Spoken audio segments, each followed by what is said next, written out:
Olá, estamos começando mais um episódio da Globo TechCast, o podcast de tecnologia da Globo.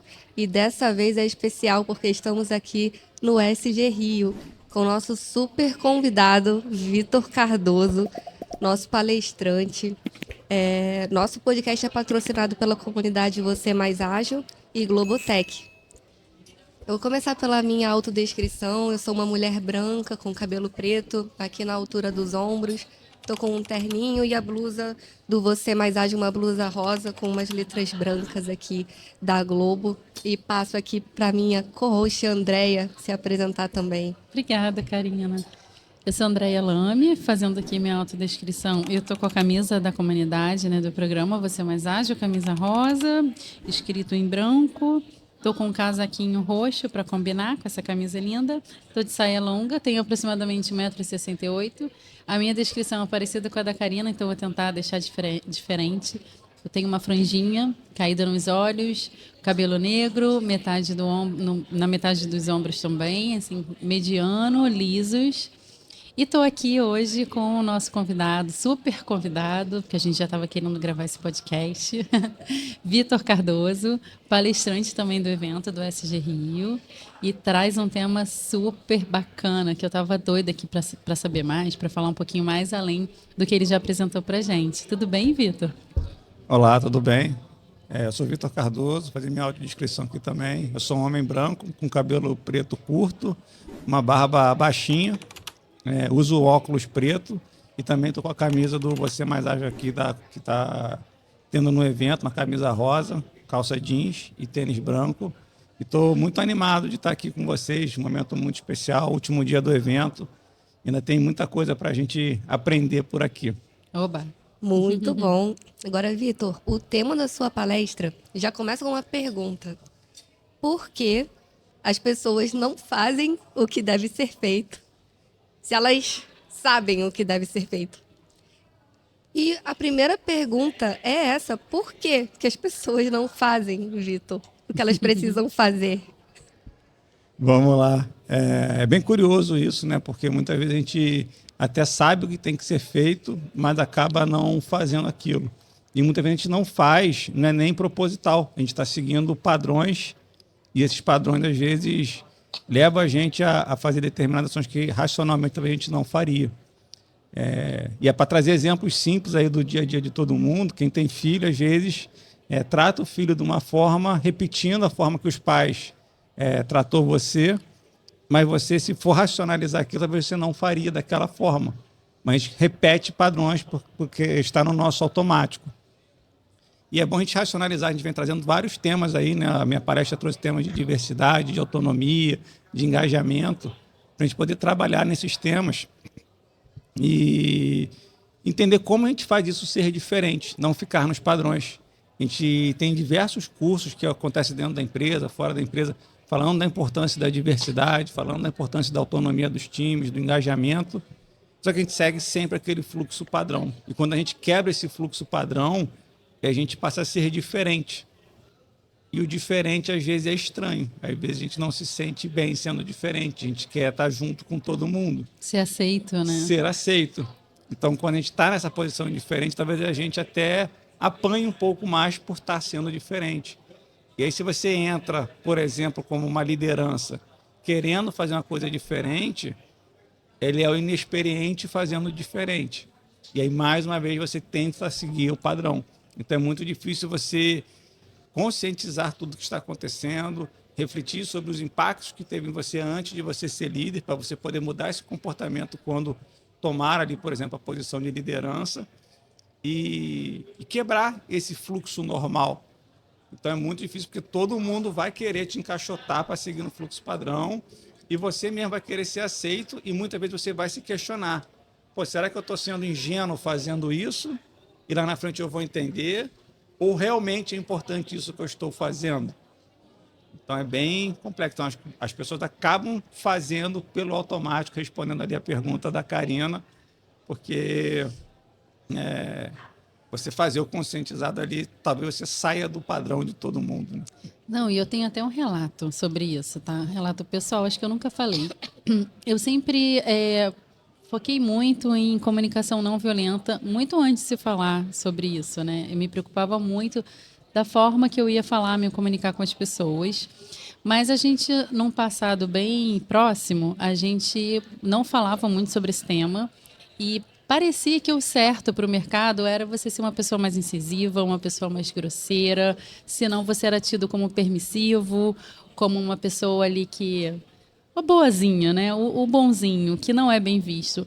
E eu sempre achei que eu estava certa. Eu falei, gente, não pode ser, né? A comunicação, ela deve ser não violenta. Eu não tinha ainda, né, não tinha conhecimento ali sobre os princípios, enfim, as premissas de uma comunicação não violenta. Depois eu fui me capacitando a respeito disso, mas eu sempre me achei certa, mas tinha vergonha de impor o que eu achava certo, justamente porque o padrão do mercado, o mercado já trazia aquela liderança 1.0 que a gente, né, via nesse passado próximo, e graças a Deus isso está mudando. Então agora eu não tive a oportunidade de assistir a palestra do Vitor, mas eu falei que esse tema é muito interessante, por isso trouxemos ele. A gente queria saber mais, a gente queria contar para vocês, para quem não teve a oportunidade de estar no evento. E aí agora você me falou sobre isso, já me veio ali essa experiência pessoal, e hoje eu penso, gente, como eu estava certa ali, só no meu sexto sentido mesmo, né? E claro, fui me capacitando, quero me capacitar mais a respeito, mas às vezes a gente não segue o nosso sexto sentido, a gente não segue algo que a gente acha que realmente deveria ser, justamente, não só por todos os aspectos que você disse, né? Mas por vergonha, por medo de se posicionar, enfim, por diversos fatores, né? É exatamente esse ponto aí que você já trouxe muita do que eu ia falar aqui. Então foi Ai, muito meu bom. Deus, Não, trouxe um mas spoiler. Spoilerzinho tranquilo.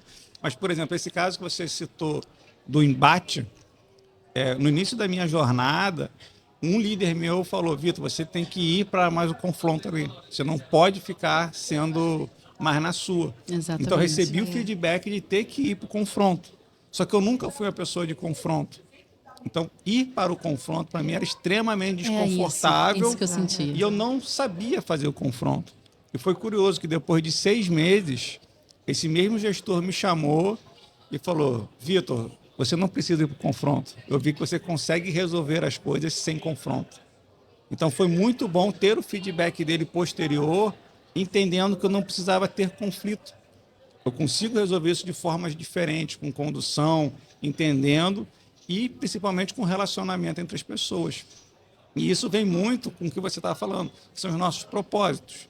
Quando a gente entende que aquilo ali faz sentido para a gente, eu sempre acho que todo mundo tem que perseguir os seus propósitos. Verdade, eu demorei a entender isso. E aí quando a gente consegue seguir os nossos propósitos, a gente tem a energia para fazer o que tem que de fato ser feito. Senão a gente vai contra os nossos valores. Então a gente tem que achar os nossos propósitos. Muitas vezes a gente não encontra, e isso é difícil, mas quando você tem convicção que aquilo ali, você consegue pegar aquilo ali e ser energia para enfrentar as coisas, para quebrar aquelas iniciativas. E acho que também as pessoas têm uma questão que a gente procura sempre perguntar muito para os outros o que a gente tem que fazer. Exatamente. E aí, quando eu pergunto, eu já me encaixoto no que ele pensa. O quanto a gente se machuca e a gente deixa de evoluir justamente para se enquadrar ali nos padrões, né? Exato. O quanto a gente deixa de ser a gente mesmo para poder se encaixar em um modelo que está ali, né, pré-estabelecido. Eu queria muito saber, Vitor, na sua experiência de liderança, traz para a gente um exemplo muito marcante que você viu de transformação, de alguém ali que chegou na sua equipe que não conseguia colocar a identidade dela ali, e ela viu como que ela teria força se ela colocasse a identidade dela, mas sendo completamente fora do padrão ali que a gente vê no dia a dia. Você tem algo para compartilhar aqui com a gente? Tô até olhando para a pessoa. Para mim, um ótimo exemplo é a própria Karina, que ela chegou na equipe vindo de uma experiência anterior ali, que tudo era muito regrado. E na primeira semana dela na área, ela veio perguntar quais são as regras, o que eu tinha de expectativa para ela me entregar de atividades. E aí a minha resposta para ela foi assim, eu não tenho expectativas sobre você, eu só quero que você faça o que tem que ser feito, as equipes já rodam, e qualquer coisa que você conseguir evoluir, aí você me surpreende. E aí, essa quebra de eu não ter a expectativa sobre você e confiar no seu trabalho, pelo que você se formou, pela sua própria experiência, isso me traz boas experiências, na verdade, porque eu não... No início foi bem confuso, né? Porque ela esperou e ela ficou meio... E agora? O que que eu faço? Imagina, né? Porque é toda pergunta que o liderado Pois é, faz para o líder. exato. Mas, ao mesmo Exatamente. tempo, se você for ver, na internet, assim, a gente contrata as pessoas pela competência que ela tem também. Então, não adianta eu contratar a Karina pela competência dela para ela fazer o que eu sei. Eu quero que ela faça o que ela sabe. Eu quero que ela Do traga jeitinho dela, né? do jeitinho dela. Com a E aí, assinatura dela. no início ela ficou meio assim, mas depois assim, Meio assim é até fichinha, porque o profissional que não está acostumado a ter uma autonomia nesse sentido, ele simplesmente não sabe o que fazer. Ele Como fala, lidar, "E né, com essa agora?" resposta? Exato. Conta pra então, gente, Karina, Vocês estão fazendo ping-pong comigo. Então, como que é a pessoa que nunca teve autonomia ter uma autonomia ali? Primeiro, eu me senti completamente perdida e falando como é que eu vou atender a expectativa de uma pessoa se eu não sei qual é essa expectativa, o que que eu vou fazer agora? Mas foi um processo muito interessante porque eu comecei a descobrir forças que eu jamais imaginaria. Uma delas foi a comunicação não violenta que você trouxe. Eu sou uma pessoa muito calma e eu sempre vi isso como fraqueza no mundo de trabalho. Exatamente, Karina. Porque O quanto acaba... a gente estava errado, né? Exatamente, o quanto a gente está errado. Porque às vezes, cara, a gente pode ajudar muito uma pessoa só ouvindo o que ela tem. E ela mesma tem a solução, mas ela não Escutativa. consegue encontrar dentro dela. E a gente ouvindo ali, cara, a pessoa consegue e ela começa a voar de uma forma que se você estivesse falando o tempo todo ali, a pessoa não conseguiria entender que a resposta está dentro dela. E o que o Vitor fez foi isso, foi ele falar, a resposta está dentro de você. Então vai. Então isso é muito forte. E isso me desenvolveu muito mais do que, por exemplo, seguir um calendário pré-estabelecido com tudo que eu deveria fazer todos os dias. Foi uma experiência muito marcante. E aí, Vitor, como que você lida, aí devolvendo o ping-pong aí para você agora, com perfis de pessoas que querem regras? Porque tem o profissional que ele pode tentar, mas tem o profissional que fala assim, não, eu quero alguém que me diga o que eu quero fazer. Como é que você lida com perfis assim? boa. Só complementando ainda antes a resposta ali, em cima do que a Karina trouxe, a hora que você não tem expectativa em cima das pessoas, você não tem frustrações e você tem espaço para ser surpreendido. Então, o que acontece com isso é que eu sou surpreendido constantemente pelo que a Karina faz. Então, é incrível poder ser surpreendido. Então, para a liderança, é uma experiência incrível. E respondendo agora a pergunta da Karina sobre perfis diferentes, acho que é importante todos os perfis. Acho que é importante perfis que têm regras, perfis que têm mais iniciativas, perfis que são um pouco mais conservadores ali. Mas tem que entender em que momento esses perfis estão distribuídos dentro da equipe. Então, se eu pegar um agilista que ele quer muito a regra, a gente vai acabar tendo que dar as regras para ele. Só que talvez o processo de desenvolvimento da equipe vai ficar muito limitado, porque para eu definir muitas regras para ele, eu tenho que ir muito no nível do agilista. Então, é o agilista que quase pede um microgerenciamento. E não é isso que a gente quer dentro da equipe. Quando a gente fala já mais numa equipe de desenvolvimento, talvez muitos não queiram conhecer as regras de negócio, que é realmente a funcionalidade de desenvolver e pronto, que é como se fosse a diretriz bem simples ali, ó, só me entrega isso aqui funcionando. E isso ali dentro da equipe de desenvolvimento ainda é mais aceitável. Tem muitos desenvolvedores que não querem conhecer aquilo ali, só quer o código realmente para fazer a diferença. A grande questão é quando esses desenvolvedores começam a crescer. A hora que eles começam a virar pleno, virar sênior, como ele vai começar a conseguir ter iniciativa a definir regra para as outras pessoas. O quanto as pessoas que querem regras constantemente travam o seu próprio crescimento, porque em algum momento ela vai ter que começar a tomar decisão de regras para as outras pessoas. Então, se aquilo ali é uma jornada, não tem problema nenhum, a gente consegue dar as regras, mas é importante que durante esse período ela consiga desenvolver isso também. Então a gente consegue respeitar o que é de característica de cada um e desenvolver cada um. E se ela não quiser ficar estacionada ali, talvez possa ser interessante para todo mundo, para ela, para a empresa, e tudo bem também. Porque também a pessoa crescer sem ter o motivo de quero virar gerente, quero virar líder, a gente tem um monte de líder que não quer ser líder. E o líder que não quer ser líder é o líder que não gosta de problema de pessoas. E para mim o líder tem que gostar de problema de pessoas. Papel principal do líder. Semana passada mesmo eu recebi um problema lá, vieram cheio de dedo me contar, e eu falei assim, graças a Deus, um problema. Estou aqui para isso. Porque o problema, ele é a grande possibilidade de você mudar uma porção de coisas. Sim. Se você não tem dor, você vai ficar na sua mediana. Se você tem uma dor, também, exatamente, né? Se você tem uma dor, você consegue ir para outro caminho ali. Mas você falou de um ponto, né, de que as pessoas, cada um tem um perfil, tá tudo bem, a gente deve respeitar, mas falando ali de um dos princípios da agilidade e adaptabilidade, né, é sempre bom a gente capturar, recuperar esse princípio e pensar, tudo bem, eu tenho meu perfil, mas eu também posso me adaptar ali a outros perfis, a gente pode revezar ali, sei lá, situações que agradem mais a um, agradem mais ao outro, e assim eu vou me adaptando.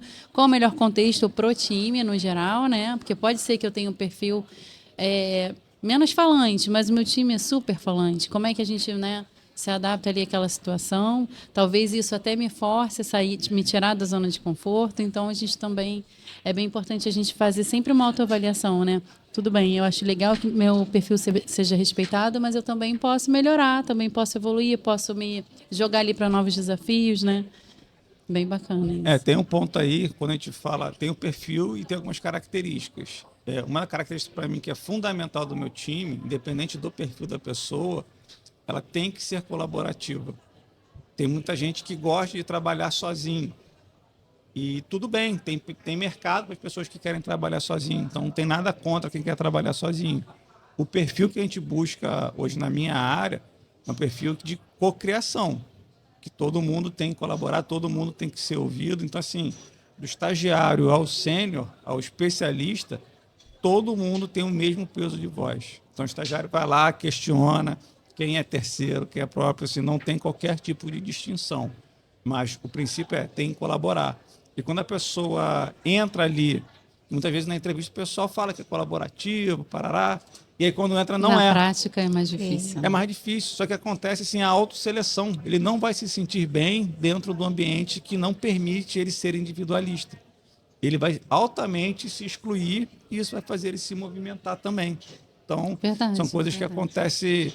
Às vezes assim, esse cara vai ser complexo aqui, tentar fazer alguma coisa. Ele sozinho se movimenta. Então, quando a gente simplifica as coisas, os problemas são mais simplificados também, e as resoluções são mais simples também. Bom, a gente queria saber muito mais aqui dessa palestra, pessoal, mas a gente está gravando episódios curtinhos. Vitor, fica aí o convite, então, para a gente voltar ao estúdio e falar mais sobre esse tema, que é bem interessante, né? A gente está falando aqui sobre liderança, sobre comportamento, sobre respeitar a si mesmo, né? Sobre comunicação não violenta, tantos outros temas que a gente pode unir aqui para criar mais um episódio. Queria agradecer, então, a sua presença. Obrigada. Obrigada pela presença no evento. Foi super enriquecedor. Sorte de uma equipe que tem um líder assim, tá, pessoal? Líderes, se inspirem, por favor. Sim, eu estou aqui de prova. Sou da equipe e é incrível trabalhar com uma liderança assim. Não é puxação de saco, não. Isso é verdade. Ele não me pagou para falar isso. Karina, obrigada por dividir a mesa. E é isso, pessoal. Obrigada aqui por estarem com a gente no evento, estarem aqui escutando um pouquinho do que a gente foi debatendo aqui. Sigam o Globotechcast nas principais plataformas de áudio, no Globoplay e no YouTube do Vem Pra Globo. Obrigada, pessoal. Até mais, pessoal. Muito obrigada. Falou, gente. Muito obrigado aí. Pode me chamar que eu gravo até uma novela sobre esse tema aí. Vambora. Falou. Tchau, tchau. Tchau, tchau.